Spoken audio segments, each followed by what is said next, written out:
Nagpalabas ng saloobin ng dating 3-division world champion at founder ng Saiko X-Lash na si Koki Kameda hinggil sa inanunsyong laban ng kanyang pinsan ni si Kyonosuke Kameda para sa WBA o World Boxing Association featherweight interim title sa darating na May 24 sa bansang Kyrgyzstan.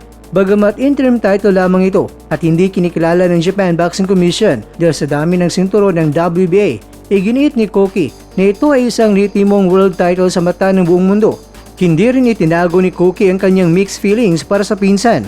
Minsay niya kay Kyonosuke, "Gusto kong mabugbog siya at ipakita niya ang tunay na pagkalalaki sa lona." Matatandang si Kyonosuke ay galing pa sa malaking laban at huling nagpakitang gilas ng talunin ang Pinoy pride na si John Riel Casimero noong Oktubre.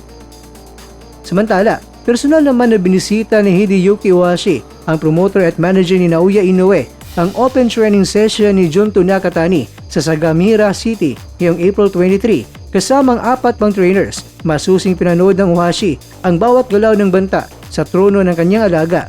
Ayon kay Ohashi, kitang-kita sa muscle development ng mga binti ni Nakatani na dumaan ito sa matinding ensayo. Bagamat 3 rounds lang ipinakita ni Nakatani, 1 round bawat isa para sa shadow boxing, meatwork at sandbag.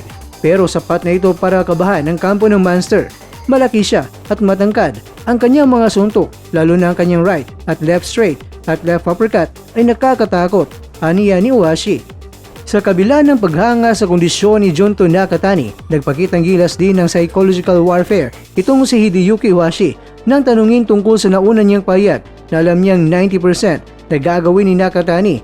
Nakangising itinuwi dito ng chairman at sinabi niya na ngayon alam ko na ang 95% nito. Ibinunyag ni Ohashi na bago pa man ang debut ni Nakatani ay nagpupunta na ito sa Ohashi Gym para mag-training at kabisado na nila ang estilo nito. Gayunpaman, inamin niyang ibang-iba na ang aura at presence ni Nakatani ngayon kumpara noon. Tiniyak niya na kapwa na sa 100% ang kondisyon ng dalawang mga boksingero pagtapak sa lona sa Tokyo Dome sa May 2. Lahat ng mga mata ay nakatutok na sa Tokyo Dome sa Japan para sa itinuturing nila na fight of the century sa pagitan ng undisputed world champion na si Naoya Monster Inoue at ang pambato ng MT Gym na si Junto Nakatani. Ang laban na ito ay hindi lamang pagtatanggol ng titulo, kundi patunayan kung sino ang tunay na hari sa super bantamweight division. Mga kakwento, dahil sa parehong nasa rurok ng kanilang karera at may bitbit na momentum, inaasahan ng buong boxing world ay isang madugong bakbakan. Sa panig ni Nakatani, ang laban na ito ay ang kanyang pinakamalaking pagkakataon na pabagsakin ng isang pound-for-pound king, habang kay Inoue naman, ito ang pagpapatibay ng kanyang ligasiya bilang isa sa pinakamahusay sa kasaysayan ng boxing. Kaya naman, kampiyan na, Team Inoue o di kaya'y Team Nakatani ka.